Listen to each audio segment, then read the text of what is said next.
ఇంటెనక గింతంతే సోటుంటే బుడ్డ బుడ్డ పూల మొక్కలు పెట్టుకుంటారు. ఈ గింత సోటు ఎక్కువ ఉండి చేతుల పైసలు ఉన్న వాళ్ళైతే పచ్చటి గడ్డి తీరు మొక్కలు పెట్టి చిన్నపాటి గార్డెన్ తయారు చేస్తారు.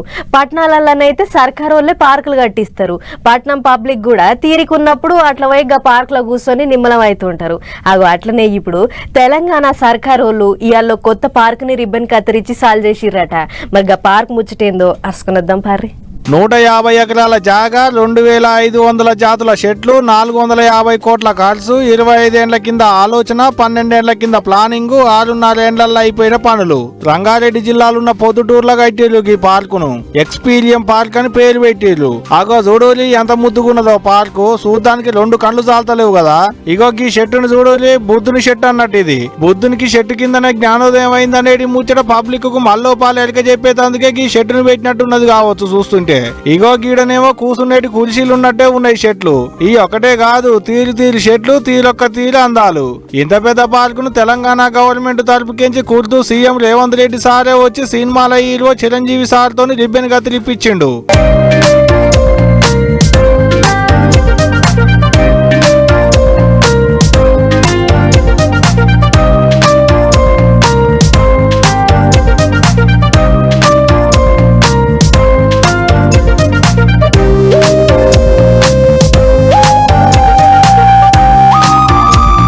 పచ్చని చెట్లను పెంచాలి, ప్రకృతిని కాపాడాలి అన్నట్టు చెప్పిండు సీఎం సార్ మాట్లాడుకుంటా.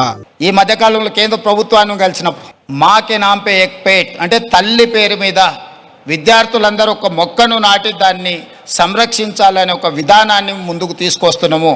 ప్రతి విద్యార్థి తమ కన్న తల్లి పేరు మీద ఒక మొక్క నాటి ఆ స్కూల్లో ఆ మొక్కను కాపాడితే కొన్ని లక్షలాది కోట్లాది మొక్కల్ని ప్రతి సంవత్సరం మనం పెంచుకుంటూ పోవచ్చు. అగనట పతొక్కల అమ్మ పేరు మీద ఓ చెట్టు నాటాలని వచ్చిండు సారు.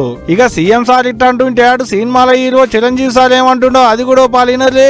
సుదీర్ఘకాలం 24-25 ఇయర్స్ పాటు దీని మీద ఎక్స్పెరిమెంట్ చేస్తూ ఎన్నో చోట్ల రీసెర్చ్ చేస్తూ ఎక్కడెక్కడ ఏమేమి మొక్కలు దొరుకుతాయి, ఎక్కడెక్కడ ఈ శిలాకృతులు దొరుకుతాయి, ఆ శిలాలు ఇక్కడ ఎలా తీసుకురావాలి అని దాని మీద అది దుర్భేద్యం అనుకోకుండా ఇది సాధ్యమే, మన దేశంలోనే గొప్పగా చెప్పినటువంటి గొప్ప పార్క్ అవుతుందని ఆయన మనసులో మెదిలిన ఆలోచన, ఆయన పడ్డ కష్టం, తీసుకున్న శ్రమ ఈ రోజున ఇక్కడ అద్భుతమైన కళాఖండంగా ఇన్ని ఎకరాల్లో చోటు చేసుకుందంటే కనుక నభూతో నా భవిష్యత్తు.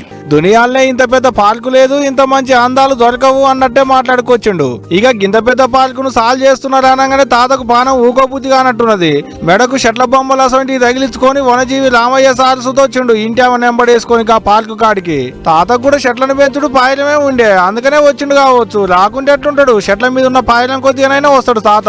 ఇగిట్లా వనజీవి రామయ్య తాత వచ్చుడే ఆలస్యం. సీఎం సారే ఎదురుగా పోయి ఎదుర్కొన్నాడు. చెల్లబట్ట కప్పి సన్మానం చేసిండు.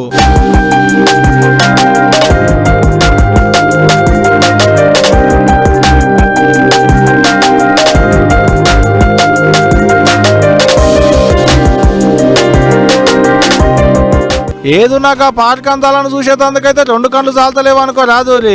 ఇప్పుడు గిట్లా నేను చెప్పేది ఏంటంటే మీకు కూడా ఓ పాలు చూసేస్తే బాగుండు అనిపిస్తుంది కదా. ఆలస్యం ఎందుకు, తీరిక చూసుకొని ఓ పాలు పోయిరాలి. చిలుకూరి బాలాజీ గుడికి పక్క పోయింటే ఉంటదట. అట్ట పోతే బాలాజీ గుడికి పోయినట్టుంటది, ప్రకృతి అందాలను కళ్ళారే చూసినట్టుంటది మళ్ళా.